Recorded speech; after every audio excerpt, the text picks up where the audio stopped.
Unified Command gi Chairman gi Pham Asi Kuldeip Singh Dagi Louthoklaga Chief Minister and Biren da ATHUBADA Shinagadabani HAINA LUKMAI SELLUP ki General Secretary ASEM NIRMALA na TAKSHILLAKLI Manipur Press Club da ngasi pangthokpa pawi mifam amada ASEM NIRMALA na wafam asi phongdokladuna hai kuki sing na ngarang leibak sin bathungna khongsat ama chatnaba honabada mafam khara khaktada chatkiba si lenga ki oina di achoba mai pakpa mane More Police ki SDPO CH anan laikhidraba matungda kuki sing na more da khongcha chatpa ngamkhidaba si lenga asina mating thokna thabak tawrokpadagi ngambani haina LUKMAI SELLUP na lawi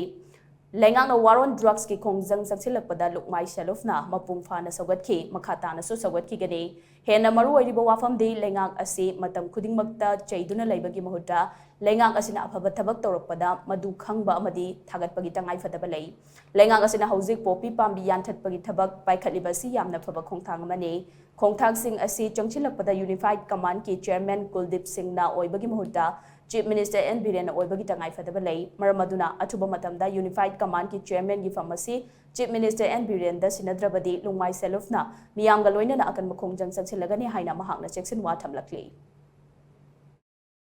aduna lengang na chathabiriba thabak sing ase hena mapung phaba hena mahakna chathariba thabak ase hena masida changsen mangam nanaba lenga ki mapu oiriba hojik aikoi gi CM se Unified Command gi Chairman se masi oide Kuldeip na oi haibase aikoi taseng na pendre masi makta na thindara bra haibasu aikoi khanjai aduna